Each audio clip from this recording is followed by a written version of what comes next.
ओम नमो भगवते वासुदेवाय। ओम नमो भगवते वासुदेवाय। ओम नमो भगवते वासुदेवाय। ओम अज्ञानतिमिरान्धस्य ज्ञानाञ्जनशलाकया चक्षुरुन्मीलितं येन तस्मै श्रीगुरवे नमः। नमो विष्णुपादाय कृष्णपृष्ठाय भूतले श्रीमते भक्तिवेदान्त स्वामिनिति नामिने।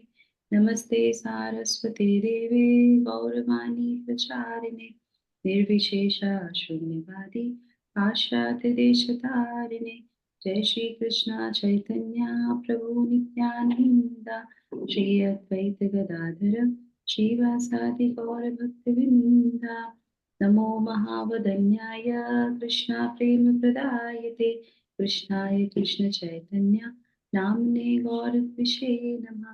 पंचतत्त्वात्मकं कृष्णं भक्तिरूपस्वरूपकं भक्तावतारं भक्ताख्या नमामि भक्तिशक्तिकं। गौरवे गौरचन्द्राय राधिकाय तदालये कृष्णाय कृष्णभक्ताय तद्भक्ताय नमो नमः। हरे कृष्णा कृष्णा कृष्णा हरे हरे हरे राम राम राम राम हरे। जगत गुरु श्रील प्रभुपाद की जय। श्री गौरव महाप्रभु की जय।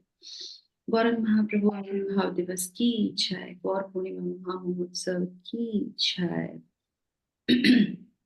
नवदीप मायापुर धाम परिक्रमा की जय। हरे बोल। हरे कृष्णा।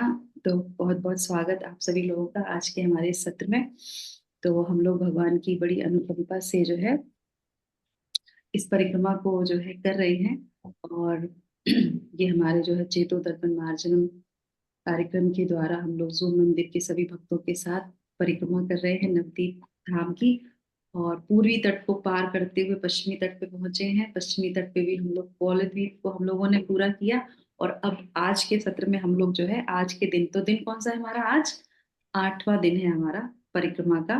और आज हम लोग जो है एक नए द्वीप में प्रवेश करेंगे। तो उससे पहले एक छोटा सा कीर्तन कर लेते हैं। जयो जयो श्री चैतन्य जयो नित्यानंदा श्री अद्वैत चंद्र जयो गौर भक्त वृंदा। जयो जयो श्री चैतन्य जयो नित्यानंदा श्री अद्वैत चंद्र जयो गौर भक्त वृंदा। जयो जयो श्री चैतन्य जयो नित्यानंदा श्री अद्वैत चंद्र जयो गौर भक्त वृंदा। जय श्री चैतन्य जय श्री चैतन्य प्रभु जय नित्यानंदा जय द्वैत चंद्र जय गौर भक्त वृंदा। श्रीवासादि भक्त जय जय जगन्नाथ लय जय नवद्वीप धाम वार। श्री श्रीवासादि भक्त जय जय जगन्नाथ लय जय नवद्वीप जय धाम वार। श्री श्री जगत चैतन्य महाप्रभु की जय। नित्यानंद राम की जय। पंच तत्व की जय। जगन्नाथ मिश्र की जय। नवदीप धाम की जय। हरे कृष्णा। तो जैसे जैसे हमारे भक्ति विनोद ठाकुर जिस जिस नए द्वीप में जाते हैं तो उनके जो है प्रार्थना जो मंगलाचरण होता है वो भी डिफरेंट होता है। हर द्वीप का उन्होंने एक अलग ही मंगलाचरण लिखा है। ये हम लोग जो कीर्तन करते हैं वो तो रहता ही है, उसके बाद वो अलग एक कड़ी जरूर उसमें जोड़ते हैं। मैंने भी सोचा कि प्रयास करेंगे कि हम भी जो है उस द्वीप में जो उन्होंने मंगलाचरण किया है हम भी वही थोड़ा सा कीर्तन करें, चाहे भले ही 2 शब्द हो उसमें। तो उसी के साथ हम लोग प्रारंभ करते हैं। तो सबसे पहले जैसे कि हम लोग ने ये परिक्रमा जब प्रारंभ की थी तो भगवान गौर हरि की जो है कृपा प्रवाह हम लोग को मिले, तो इसलिए हम लोगों ने ये सत्र प्रारंभ किया था। तो हमारी पहली औषधि क्या थी कि हम लोग जो है नाम लेंगे, है ना। तो हरि नाम हम लोग लेते हैं, उसके बाद परिक्रमा शुरू करते हैं। तो उसमें हम लोग पहले नवदीप के नाम लेंगे। तो आज कोई वॉलंटियर करना चाहेगा नवदीप के 9 नामों का उच्चारण करने के लिए प्रेमा ध्वनि के साथ? हम्म, किसी को कंठस्थ हुआ है? चलिए ठीक है। सुशीला माता जी। हरे कृष्णा। श्री श्री गौरचंद्र की जय। तो पूर्वी तट पर हमारा है पहला है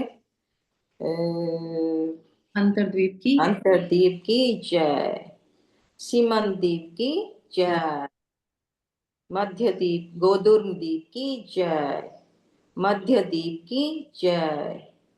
फिर पश्चिम तट पर हम आते हैं, कोला द्वीप की जय, ऋतु ऋतु द्वीप की जय, जाह्नू द्वीप की जय, मोदुर्म द्वीप की जय, रुद्र द्वीप की जय। हरि बोल। हरि बोल। नवदीप धाम की जय। बहुत सुंदर है। देखिए, जितना जितना हम बार बार रोज इस दवाई को लेते हैं तो हमारी परिक्रमा जो है और हमें दृढ़ बनाती है। भगवान की कृपा मिलती, भगवान की नहीं मिलती है, नित्यानंद प्रभु की बहुत मिलती है कृपा, क्योंकि नित्यानंद प्रभु परिक्रमा करवा रहे हैं। और तो इसी से हम लोग जो है आज का हम प्रवेश करते हैं, आज की परिक्रमा में हम लोग प्रारंभ करते हैं। तो जैसे कि हम लोगों ने कल देखा था कि हम लोग कौन से द्वीप में थे, कल हम लोग पौल द्वीप में है ना। तो पौल द्वीप में क्या होता है, जब परिक्रमा उनकी चल रही होती है, क्योंकि हमारी ये 16 कोस की परिक्रमा है तो वहां पे क्या होता है, जयदेव गोस्वामी के साथ हम लोगों ने विराम किया था कल का, है ना। तो इसमें भी यही बताते हैं कि वो जो है जयदेव गोस्वामी जो है तो उनका मन तो होता नहीं है जगन्नाथपुरी जाने का, पर फिर भी वो जो है बहुत दुखी मन से कि चलो ठीक है जाना है, भगवान ने बोला है तो जाएंगे ही जाएंगे। और उसके बाद फिर वो यहाँ पे बोलते हैं कि हे भगवान, कवि जयदेव ने अपने जीवन में प्रेम के सागर का कितना आनंद उठाया है। हाँ, कृपया करके मुझे भी उस सागर की केवल एक बूंद दे दीजिए। ये कौन बोल रहा है, कोई बता सकता है ये कौन बोल रहा है? नित्यानंद प्रभु या अरे, जीव गोस्वामी, जीव गोस्वामी। जीव गोस्वामी, क्योंकि उनको परिक्रमा करवाई जा रही, उनको स्थान दिखाया जा रहा है। क्या हमारे मन में ये परिक्रमा करते हुए मन में आया कि इतनी अच्छी कृपा सबको मिल रही है, इतने भक्तों की, हमको भी भगवान ऐसी कृपा दे दीजिए? आया मन में? नहीं ना। क्योंकि हम लोग उस स्टेज पे नहीं। तो देखिए, इससे हमें बहुत अच्छी शिक्षा मिलती है कि जब हम किसी की कथा के बारे में सुनते हैं तो श्रवण से हमें क्या मिला, है ना। तो श्रवण के बाद देखिए, तभी शुरुआत में सबसे पहले श्रवण ही बताया गया है। श्रवण होगा तो मन में आएगा कि हमें इनका जो है कीर्तन करना चाहिए, है ना। हमें इनका पाद सेवन करना चाहिए, हमें इनका अर्चन करना चाहिए, है ना। तो इस तरीके से वो धीरे धीरे कड़ी आगे बढ़ती जाती है। तो श्रवण मात्र से, तो वो देख रहे हैं तो वो बोलते हैं कि मुझे ऐसा है। तो ऐसा कहकर जीव गोस्वामी नित्यानंद प्रभु के चरणों में गिर पड़े और उन पे लोटपोट हो गए। ये कह के वो लोटपोट हो गए कि मुझे कृपा एक बूंद दे दीजिए। उनको जो सागर मिला है, जयदेव गोस्वामी को सागर मिला है भगवान के आशीर्वाद का, और आप तो मुझे सिर्फ एक बूंद दे दीजिए। इस तरीके से वो नित्यानंद प्रभु से कहते हैं। और उस रात वे सभी लोग वाणीनाथ के घर पर ही रहते हैं। तो कौल द्वीप में एक वाणीनाथ नाम का भक्त था, तो उनके घर में वो पूरा परिवार जो है वो अपने परिवार के साथ, तो उन्हीं के यहाँ जो नित्यानंद प्रभु और जीव गोस्वामी वहां पे विराम करते हैं। और उसके बाद फिर जो है श्री नित्यानंद प्रभु और श्री जानवा देवी के चरण कमलों को की सुशीतल छाया को प्राप्त करने की आशा से स्वयं भक्ति विनोद ठाकुर भी जो है प्रार्थना करते हैं। और फिर वो लोग जो है दूसरे द्वीप में आते हैं। और प्रातः काल जब वे उठते हैं और उसके बाद फिर फिर वह अपने अगले दिन वो सुबह प्रातः गौर भक्त के संग गौर नित्यानंद के पवित्र नाम का जप करते हुए, भगवान के नाम का जप करते हुए कहाँ प्रवेश करते हैं, फिर वो जो है दूसरी जो है स्थान में प्रवेश करते हैं, यानी कि वो अपनी यात्रा आगे कर देते हैं। अब इसके बाद क्या आता है, अब इसके बाद हम आगे बढ़ेंगे। अब इसमें आता है, देख देखीते देखीते तबे रातुपुर चले सबे, देखी से ही नगरेर शोभा, प्रभु नित्यानंद बले रतु द्वीप आइले चले, एई स्थाने अते मनोलोभा। तो आगे चलते चलते वो कहाँ पहुंचते हैं, इसको बोलते हैं रातुपुर। क्या बोलते हैं? रातुपुर। तो ये पहले इस स्थान का नाम क्या था? रातुपुर, ये एक स्थान है। तो अतः सारे भक्त इस स्थान के दृश्य का आस्वादन करते हुए रातुपुर के सौंदर्य का आनंद उठा रहे हैं। नित्यानंद प्रभु ने कहा, अब हम ऋतु द्वीप में पहुंचे हैं। तो अब ये कौन सा द्वीप आ गया हमारा? ऋतु द्वीप, है ना। तो ये कौन सा हो गया हमारा? छठा द्वीप। तो हम लोग अब छठे द्वीप में प्रवेश करते हैं। फिर यहाँ पे नित्यानंद प्रभु जो है ऋतु द्वीप की शोभा का वर्णन करते हैं, उनको दिखा रहे हैं। तो कहते हैं, वृक्ष सबन नत शिर पवन बहे, धीर कुसुम फूटे छे चारी भीति, भंगे भंगेर शंकार रव कुसुमेर गंधार सव माता या प्रथिक गण चेत। ये स्थान बहुत ही आकर्षक है। यहाँ सारे वृक्ष आदर सहित नीचे झुकते हैं। यहाँ शांति प्रदान करने वाली मंद पवन बहती है और चारों ओर कई तरह के फूल खिलते रहते हैं। भौरों की गुंजन और फूलों की मधुर सुगंध यहाँ से गुजरते हुए लोगों के मन को मुक्त करने में मन को मुग्ध करने कर देती है। तो इस तरीके से वो इसकी व्याख्या करते हैं। अब हम आ जाते हैं इसके महत्व पे और इसके जो इसका नाम कैसे पड़ा, तो वो हम कथा सुन लेते हैं। इस द्वीप का नाम ऋतु द्वीप में पड़ा। तो ऐसा हमारे शास्त्रों में बताया जाता है, वर्णन आता है कि ये जो ऋतु द्वीप है इसमें जो है, हाँ, इसमें जो है सारी जो ऋतुएं हैं, तो ये सारी ऋतुएं कितनी, 6 ऋतुएं, जो मुख्य 6 ऋतुएं कौन कौन सी हैं? हमारी शीत ऋतु हो गई, ग्रीष्म ऋतु हो गई, और शिशिर ऋतु हो गई, वसंत ऋतु हो गई, हेमंत ऋतु हो गई, है ना। तो ये 6 ऋतुएं हैं। तो ये 6 की 6 ऋतुएं जो है यहाँ पे आके गोष्ठी करती हैं इस स्थान पे। और सुंदर है, बहुत सुंदर स्थान है। तो यहाँ पे गोष्ठी करती हैं और भगवान की लीलाओं का वर्णन करती हैं, है ना। तो एक कोई ऋतु कहती है भगवान आएंगे तो भगवान यहाँ पे लीला करेंगे। तो ऐसे सब लोग अलग अलग बोलते हैं। पर इस सब में जो है भगवान कौन सी ऋतु में आते हैं? बसंत। वसंत ऋतु में। तो वो अंत सब ऋतु लोग में। जब गोष्ठी में जब बातें कर रहे होते हैं तो वसंत ऋतु सब लोग बोलते हैं तुम बहुत भाग्यशाली हो, क्योंकि भगवान तुम्हारे ही जो है समय पे आएंगे। तो देखिए आप, भगवान की पास टाइम में कोई भी चीज नश्वर नहीं है, सब जीवंत है। अभी आप देखेंगे हमारा धनुर्मास आने वाला है ना।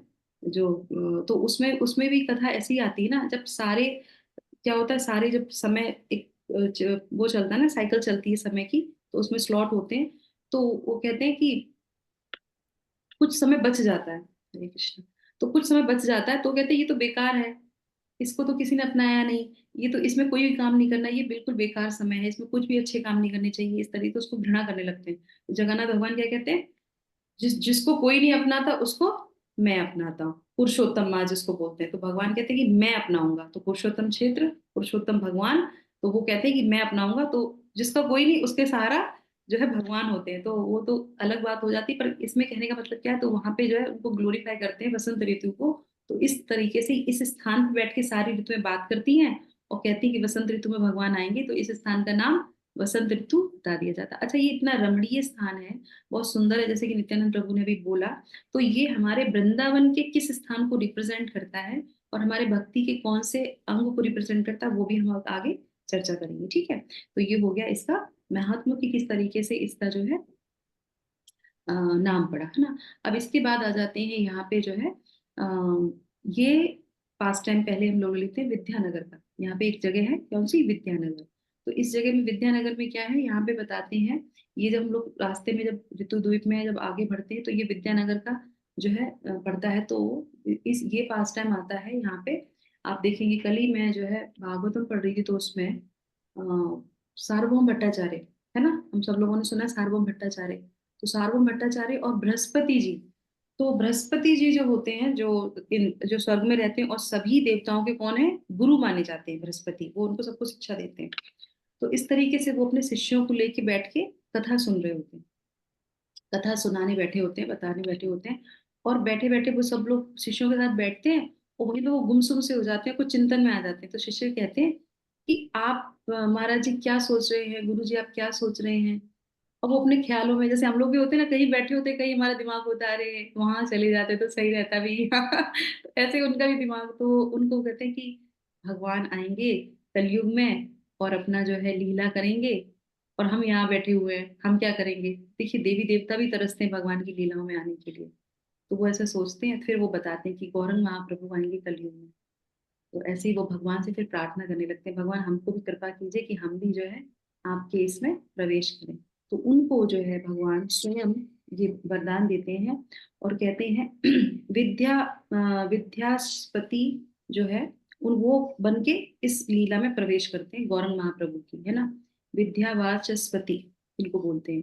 तो इस तरीके से वो प्रवेश करते हैं। तो उनका जो स्थान है वो इसी जगह पे विद्या जो है नगर में आता है। तो उनकी लीलाओं में आते हैं, है ना। तो इस तरीके से, और सार्वभौम भट्टाचार्य का भी घर इस स्थान में आता है। तो ये स्थान बहुत महत्व है। और इस स्थान की क्या महत्व है, लोग आते हैं यहाँ पे जरूर आते हैं। और यहाँ पे इस स्थान पे जो है, इसको बस ज्यादा इसमें और कुछ नहीं है, एक दो स्थान ही है यहाँ पे, और कुछ भी नहीं है यहाँ पे। हम्म। तो यहाँ पे क्या बताते हैं, यहाँ पे ये बताते हैं कि जो विद्यानगर का जो ये स्थान है, ये कहते हैं कि ये विद्या का आलय है। सारी जो विद्याएं हैं, 64 जो कलाएं हैं, जितनी भी विद्याएं हम लोग सीखते हैं, उसका ये स्थान माना जाता है विद्यानगर। और विद्या सरस्वती जो है यहाँ पे सॉरी, और वो बोलते हैं, और फिर ये भी कहते हैं, वो कहते हैं ये जो कलयुग है ना, वो अपने शिष्यों को बताते हैं, वो ये कहते हैं ये जो कलयुग है ना, ये बहुत ही महत्वपूर्ण कलयुग है। महत्वपूर्ण के साथ साथ इसको ऐसे बोल सकते हैं कि ये बहुत ही ऑस्पिशियस है। ऑस्पिशियस को क्या बोलेंगे हिंदी में? बहुत ही पवित्र है। शुभ माना जाता है, शुभ है। पवित्र है, शुभ है। क्यों? क्योंकि इसी कलयुग में, कलयुग तो हर बार आता है, पर इस कलयुग में अभी आप देखेंगे 500 550 साल पहले ही चैतन्य महाप्रभु आए थे। और ये 10,000 वर्ष तक का जो समय है, इसको कहते हैं गोल्डन पीरियड। तो इसीलिए सारे देवी देवता जितने भी लोग हैं, वो सब क्या चाहते हैं, वो सब चाहते हैं कि वो आए और यहाँ पे इस लीला में प्रवेश करें। उसके बाद क्या होगा, जब कलयुग आएगा तो कोई देवी देवता नहीं आएगा, क्योंकि वहां पे त्राही त्राही बची होगी, तो कौन आएगा? क्योंकि यहाँ स्वयं भगवान आए हैं, और भगवान गौर नारायण नहीं आए हैं।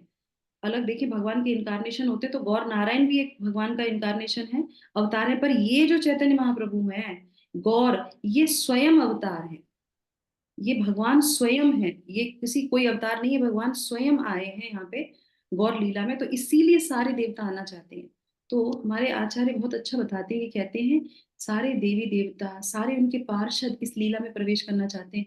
पर ये जीव इतना बद्ध है, इसके मन में बिल्कुल भी वो नहीं आता कि ये जो हमको एक चांस मिला है इतना महत्वपूर्ण, कि हम भी इसी गौर लीला को सुन रहे हैं, इस इन्हीं महाप्रभु की कथा को सुन रहे हैं। ये धाम भी आज है इस धरा पे, हम लोग बस जा सकते हैं, देख सकते हैं, वर्णन सुन सकते हैं, उनका नाम ले सकते हैं। पर अगर हम इस समय भगवान का नाम नहीं लेते हैं, तो हमारा यहाँ से निकलना बहुत मुश्किल है। ये भगवान ने बेनेडिक्शन दी कि जो भी हरि का नाम लेगा वो मुक्त हो जाएगा। तो इसलिए कहते हैं कि इस समय हमको सब कुछ छोड़ छाड़ के भगवान हरि के नाम में पूरी तरीके से लगना चाहिए। और कल देखिए गौर पूर्णिमा थी, तो सब जगह आप कितनी भी कथा सुनेंगे, सब जगह एक ही चीज बताई जा रही थी। गौर पूर्णिमा का मतलब है कि अपने जीवन में हरि नाम को ले आइए। अगर नहीं ले रहे हैं तो ले आइए, ले रहे हैं तो और अच्छे से लीजिए। मन में ये इच्छा होनी चाहिए कि भगवान हम आपकी सेवा कर सके, हम आपके पास आ सके, हम दोबारा इस जन्म में यहाँ पे नहीं आना चाहते, यहाँ पे दोबारा से हमें नहीं आना है, हम आपके पास जाना चाहते हैं। नित्य पार्षद तो है नहीं कि भगवान की लीला में आएंगे और लीला करके जाएंगे, नहीं, हमको तो भगवान के धाम वापस जाना है। जो जीव है वो भगवान के पास वापस जाना है। तो ये हमको बहुत अच्छा चांस मिला है। और सारी विद्याओं का सार यही है, सारे वेदों पुराणों को जो सार है वो क्या है? भगवान की शरण में जाना, भगवान से अपने संबंध को स्थापित करना, भगवान के नाम को लेना। तो इस तरीके से यहाँ पे ये बताते हैं। और सारे के सारे, अब यहाँ पे और आ जाता है कि यहाँ पे हाँ, अब यहाँ पे एक वृक्ष भी है, बहुत सूखा सा वृक्ष है, पर उसकी एक अद्भुत महत्ता है। उसके बारे में तो ज्यादा कुछ नहीं है पता, पर ये कहते हैं कि जो भी वहां पे आते हैं, और कौन सी प्रजाति का वो वृक्ष है अभी तक नहीं पता किसी को। उस स्थान पे एक ऐसा वृक्ष है, बहुत सारे बगीचा है वहां पे तो, पर एक वृक्ष ऐसा भी है इन्हीं के घर के आसपास, जिसकी प्रजाति क्या है कुछ नहीं पता। लोग आते हैं वहां पे मत्था टेकते हैं, क्योंकि आपको पता है शास्त्रों में बताया जाता है जो वृक्ष होते हैं वो संत महात्मा होते हैं, कोई ना कोई। तो इस तरीके से वो बहुत ऑस्पिशियस एक वहां पे वो भी है। और जो है यहाँ पे क्या है, हाँ सब वो है। और हाँ, अब इसको जो है शारदा पीठ भी बोला जाता है। इसी विद्या जो है नगर को क्या बोला जाता है? शारदा पीठ। क्यों बोला जाता है यहाँ पे? क्योंकि यहाँ पे 64 प्रकार की विद्या और चारों प्रकार के वेद, सब कुछ यहाँ से ही उद्भूत हुए थे। मतलब ब्रह्मा जी के श्वास से जो वेद निकले थे, वो भी इसी स्थान से निकले थे, ये इसमें बताया जाता है। और जो है व्यासदेव ने जो लिखे थे पुराण, वो भी इसी स्थान पे लिखे थे। इसलिए ये मतलब जैसे हम लोग देखा ना और लीलाओं में जो जो चीजें हुई हैं वो इसी स्थान पे हुई। तो नवदीप के इस ऋतु द्वीप में वेद व्यास ने क्या लिखा? पुराण लिखे। स्वयं ब्रह्मा जी ने आके यहाँ पे प्रार्थना करी, तो यहाँ पे स्वयं जो है ब्रह्मा जी के नासिका से क्या निकले, वेद निकले, इस तरीके से, है ना। और जो है कपिल देव ने जो सांख्य दर्शन प्रयोग किया था वो भी इसी स्थान पे किया था। वाल्मीकि मुनि ने जो काव्य शास्त्र, जो रस की जो रचना की थी, वो भी कहाँ करी थी, इसी स्थान पे की थी। विश्वामित्र ने जो धनुर्विद्या का ज्ञान प्राप्त किया था वो भी यहीं से किया था। धन्वंतरी भगवान के जो अवतार हैं वो भी कहाँ प्राकट्य हुए थे, इसी स्थान पे प्राकट्य हुआ था। शिव जी ने भी यहाँ पे क्या है, तंत्र शास्त्र की विद्या सीखी थी। आप सोचिए, आप सभी शास्त्र, सभी जो है विद्याएं यहीं से प्रकट हुई हैं। नारद मुनि ने स्वयं, जो नारद पंचरात्रि इतना फेमस है उनका, वो भी उन्होंने इसी स्थान पे ज्ञान प्राप्त किया था, आप सोच सकते हैं यहाँ पे। और उसके बाद जो है वर्णन किया था, है ना। और ऋतु शास्त्र भी यहाँ पे जो है उद्भूत हुई थी, सभी कुछ यहाँ पे हुआ था। स्वयं ऋतु शास्त्र ने यहाँ नवदीप धाम में आकर शास्त्र को ग्रहण किया था। श्रुति ने, सॉरी ऋतु बोल रहे, श्रुति शास्त्र, जो उन्होंने जो ज्ञान प्राप्त किया वो भी सब यहीं पे किया। तो वहां पे जाके कोई भी अगर श्लोका याद करेगा उसको याद हो जाएगा क्योंकि हमारे मन में तो यही आ रहा है, अच्छा तो श्लोक वगैरह कैसे याद होंगे, वहीं पे हो जाएंगे, उसी स्थान पे जाके हम याद कर सकते हैं, है ना। और इस तरीके से ये है, ऋतु शास्त्र जो है विद्यानगर में यहाँ पे किया। और उसके बाद जो है अब आ जाते हैं यहाँ पे, एक छोटा सा पास टाइम हम लेते हैं कि ये जगह किसको रिप्रेजेंट करती है और क्या है यहाँ पे। अब यहाँ पे जब ये बात जैसे हम लोग सुन रहे हैं ना, तो जीव गोस्वामी सुन रहे हैं सारा पास टाइम, ये कला निकली, ये निकली निकली, तो उनके मन में जिज्ञासा आ गई। जीव गोस्वामी के मन में जिज्ञासा होती है, फिर वो प्रश्न करते हैं कि इस स्थान पर जो है इतनी सारी कलाओं की क्या जरूरत है, इतने सारे ज्ञान की क्या जरूरत है, भक्ति होनी चाहिए ना। नहीं, अच्छा सिर्फ भक्ति ही होनी चाहिए और किसी उसकी जो नहीं है। तो ये प्रश्न जब वो करते हैं तो नित्यानंद प्रभु क्या करते हैं, नित्यानंद प्रभु जब ये सुनते हैं तो वो उनको गले लगा लेते हैं। वो कहते हैं ओहो भाग्य, मतलब इतना सब कुछ सुना, जैसे हम लोगों ने सुना था, अच्छा श्लोक कैसे सीखेंगे, नहीं मन में आया ना। हाँ, उनके मन में क्या आया, ये सब की क्या जरूरत है, सिर्फ भक्ति होनी चाहिए, भक्ति की ज्ञानी होना चाहिए, इतनी सारी चीजों देने की क्या जरूरत है। तो नित्यानंद प्रभु इतने प्रसन्न हो जाते हैं और उनको गले से लगा लेते हैं। वो कहते हैं कि तुम्हारा प्रश्न इतना सुंदर है, और वो बताते हैं कि ये भक्ति का ही स्थान है, तो जिसको जो चाहिए उसको मिल जाएगा, और जो भक्ति लेने के लिए आएगा उसको यहाँ से भक्ति भी मिल जाएगी। तो वो उनको वो रिवील करते हैं, वो कहते हैं सारी शास्त्र, सारी विद्याएं जो यहाँ पे हैं वो तो इसलिए हैं, जो भक्ति करते हैं भक्त, और यहाँ स्थान पे आते हैं, तो वो जो और जो शास्त्र है, और जो विद्याएं हैं, और जो कलाएं हैं, वो क्या करती है, वो उस जो है उनकी सेवा करती है जो भक्ति करते हैं। समझ रहे हैं ना। तो ये उद्गम होता है उनका, और जो भक्त वाले हैं तो वो तो और कुछ नहीं चाहेंगे, वो तो भक्ति के लिए वहां आएंगे। तो ये सारी कलाएं, इसीलिए श्रील प्रभुपाद और हमारे स्वयं भगवान कृष्ण क्या बोलते हैं, वो कहते हैं कि जो भक्ति करता है उसमें ऑटोमेटिकली सारे गुण आ जाते हैं, सारी कलाएं आ जाती हैं, सारी विद्याएं उसको मिल जाती है। तो इस तरीके से कैसे मिल जाती है, क्योंकि ये सब उनकी सेवाएं करते हैं। तो इसलिए एक मार्ग है भक्ति मार्ग, जो हम लोगों को लेना चाहिए। तो इस तरीके से ये आ जाता है। और चैतन्य महाप्रभु, हाँ अब आ जाते हैं यहाँ पे कि जब ये सारी चीजों को वो बता रहे थे और ये वर्णन कर रहे थे, तो हमारे नित्यानंद राम जो है वो भी एक्सटेसी में आ जाते हैं, इतने हो जाते हैं, और दिखाते दिखाते दिखाते दिखाते बोलते हैं, अरे देखो देखो देखो देखो, ये कितना रमणीक स्थान है, और ये स्थान ना बिल्कुल भी अभिन्न नहीं है वृंदावन, वृंदावन क्यों, राधा कुंड से। तो ये स्थान क्या है, ऋतुद्वीप क्या है, राधा कुंड। और जब वो राधा कुंड का वर्णन करते हैं और जब वो स्थान दिखाते हैं, तो वो इतने विरह में आ जाते हैं, वो कहते हैं कि कन्हैया कन्हैया कन्हैया, और ऐसे कह कह के मूर्छित हो जाते हैं। तो सब वहां पे जो उनके पार्षद होते हैं तो वो समझ जाते हैं कि अब जो है नित्यानंद राम किसके आवेश में आ गए, बलराम जी के आवेश में आ गए, क्योंकि उनको अब महाप्रभु की। और वो कहते हैं कि तुम कहाँ चले गए कन्हैया, तुम कहाँ चले गए, तुम सन्यास ले गए, तुम सन्यास लेके यहाँ से चले गए, क्योंकि उनको वो स्मरण हो रहा है ना कि बोले महाप्रभु तो नहीं है, वो तो सन्यास लेके चले गए। ये जो परिक्रमा चल रही है ना, ये महाप्रभु चले जाते हैं सन्यास लेके यहाँ पे पुरी में, और नित्यानंद राम को भेज देते कि तुम जाओ और वो स्थान दूसरे लोगों को दिखाओ नवदीप का। तो वो परिक्रमा कराते हैं, तो वो तो उनसे दूर है ना, तो उनको वो आवेश में आ जाते हैं, तो उनको लगता है कि अरे, तो सब लोग कहते हैं कि इसकी एक ही औषधि है, क्या औषधि है, गौर का नाम लो, गौरा हरि का नाम लो, सब लोग क्या बोलने लगते हैं, गौरा हरि गौरा हरि गौरा हरि, और एकदम से फिर नित्यानंद राम अपनी अवस्था में वापस आ जाते हैं। और आके पहले तो बोले कि उनको बहुत कोशिश करी उन्हें जगाने की, तो वो जगे नहीं। जैसे हम लोग चैतन्य महाप्रभु के पास टाइम में सुनते हैं मूर्छित हो जाते हैं, तो यही हमारे सार्वभौम भट्टाचार्य जब उनको ले जाते हैं अपने आश्रम में, तो कोई औषधि काम नहीं करती है।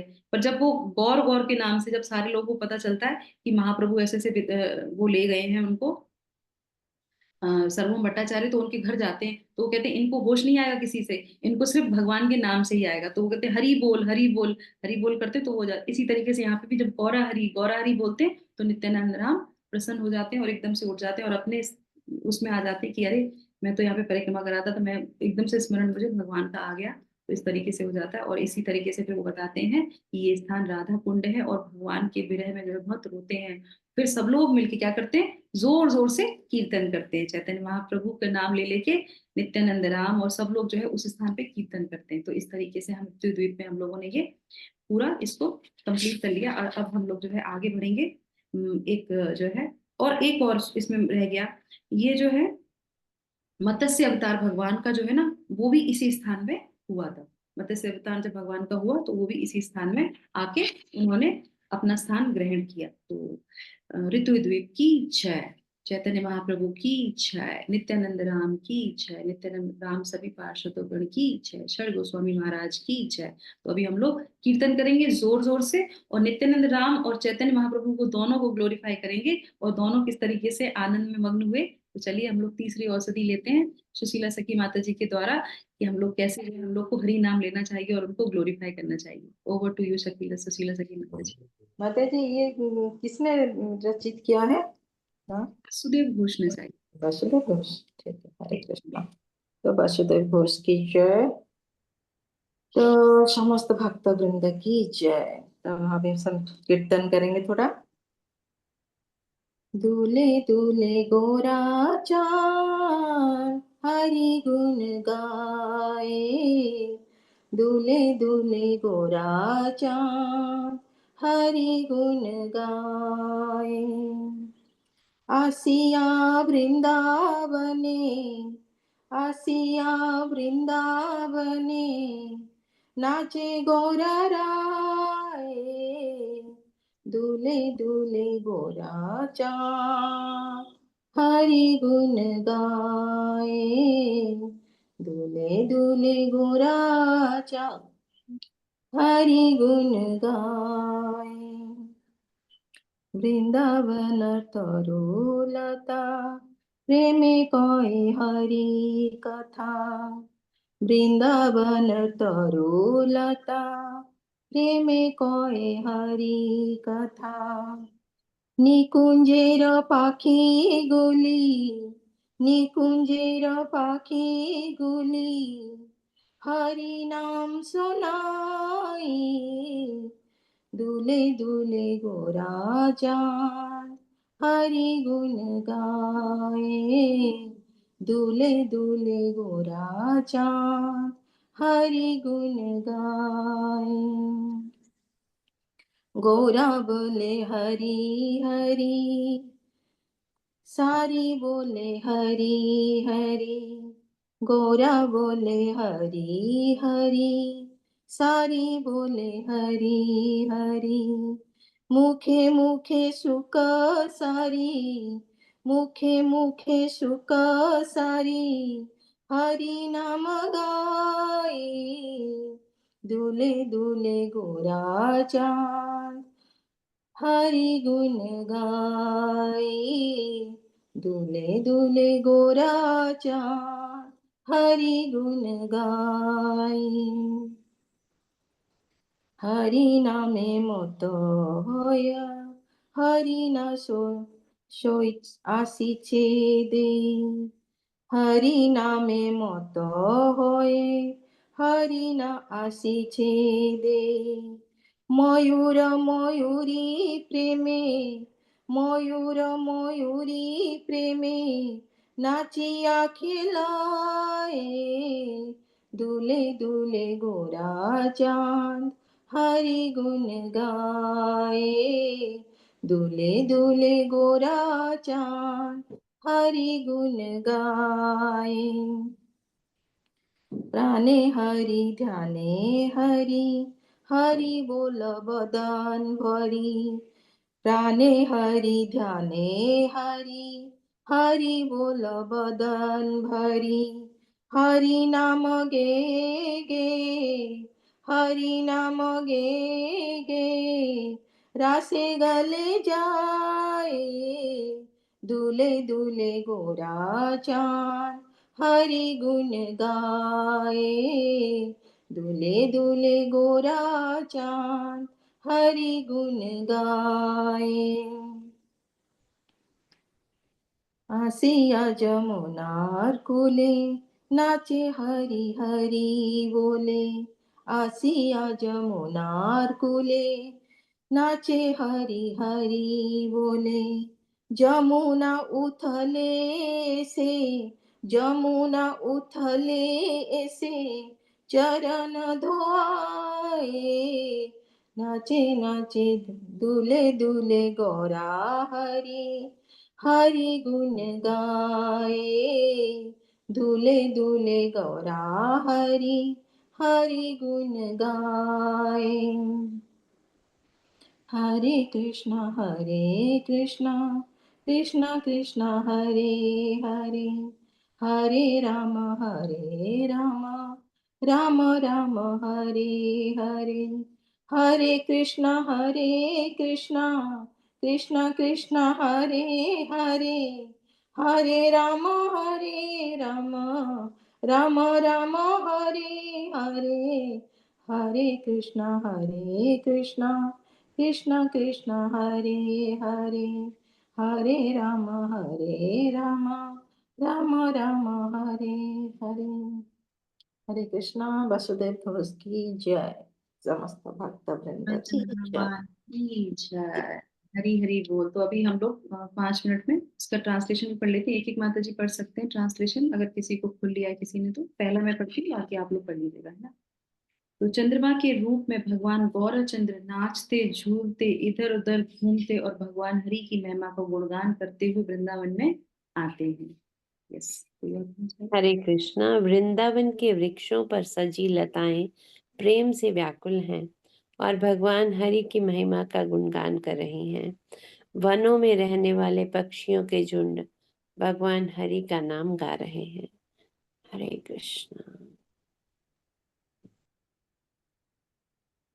भगवान गौर कहते हैं हरि हरि। एक मादा तोता शुक उत्तर देती है हरि हरि, और तब सारे नर और मादा तोते सब एक साथ मिलकर जोर से हरि के नाम का सहगान करते हैं। हरे कृष्णा।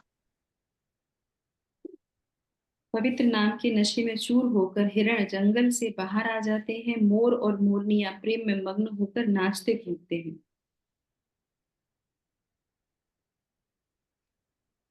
पढ़िए। भगवान हरि उनके हृदय में विराजमान है। कोई पढ़ना चाहते हैं? पढ़िए। पढ़िए माता जी, आप ही खत्म कीजिए। भगवान हरि उनके हृदय में विराजमान है। भगवान हरि उनकी ध्यान मुद्रा में है और वे सदा अपनी वाणी से हरि का नाम जपते रहते हैं। गौरचंद्र आनंदमयी अवस्था में मदहोश होकर हरि नाम गाते हुए जमीन पर लौटने लगते हैं। यमुना यमुना नदी के तट पर पहुंचकर वह हरि हरि का उच्चारण करते हुए अति उत्साहित होकर नृत्य करते हैं। माता यमुना प्रेमानंद से इतनी अधिक भाव विभोर हो जाती है कि वह उठकर भगवान गौरांग के चरणों को धोने के लिए आगे आती है। हरे कृष्णा। गौर महाप्रभु की जय। नवदीप मायापुर धाम की जय। वृंदावन धाम की जय। देखिए हम लोग जय। धाम की परिक्रमा के साथ साथ वृंदावन की भी परिक्रमा कर रहे हैं, नहीं? अच्छा, जो जो स्थान वहां सुनते हैं फिर यहाँ पे बताया जाता है कि ये वृंदावन का ये स्थान से अभिन्न है। तो हो रही है ना, दो दो परिक्रमा हमारी एक साथ हो रही है। देखिए खाली नवदीप में अगर जाके परिक्रमा करते तो हम शायद वृंदावन की नहीं करते, पर जूम के मंदिर के भक्तों पर भगवान की इतनी कृपा है कि एक साथ दो परिक्रमा, 16 कोस की वृंदावन की परिक्रमा भी चल रही है और नवदीप धाम की भी परिक्रमा चल रही है। तो इसी के साथ जो है हम भगवान से बहुत बहुत आभार प्रकट करते हुए और गुरु वर्ग से जो है धन्यवाद प्रकट करते हुए आज के सत्र को यहाँ पे हम विराम करते हैं। अपनी यात्रा को यहाँ पे विराम देते हैं। कल जो है पुनः हम लोग जो है नए द्वीप में प्रवेश करेंगे। और वो कौन सा द्वीप होगा? हमारा सीमा, हमारा जो हो गया कौल द्वीप हो गया। जानू देव। जानुद्वीप। कल हम लोग जानु द्वीप में करेंगे। और ये जो हमारा द्वीप था आज का ऋतु द्वीप, ये अर्चनम को रिप्रेजेंट करता है। अर्चना, भगवान की अर्चना करना। ठीक है, इसी के साथ जो है सत्र को विराम करते हैं। 3 बार हरे कृष्णा महामंत्र कह के, हरे कृष्णा कृष्णा कृष्णा हरे हरे, हरे रामा राम रामा हरे हरे। जगत गुरु श्रील प्रभुपाद की जय। नवदीप मायापुर धाम की जय। श्री गौर हरि भगवान की जय। निताय गौर सीतानाथ प्रेमानंदे। हरि हरि बोल। हरि ओम तत्सत। हरे कृष्णा। आप सब लोग का दिन शुभ हो, मंगलमय हो, और आप जो है भगवान के स्मरण में रहें, चिंतन में रहें, भगवान की अर्चना करें। Hare Krishna. Thank you so much. Hare Krishna, Hare दंडवत कृष्णा प्रणाम माता माता जी, जी, थैंक दंडवत यू सो प्रणाम। Much. Thank you Hare very Krishna much.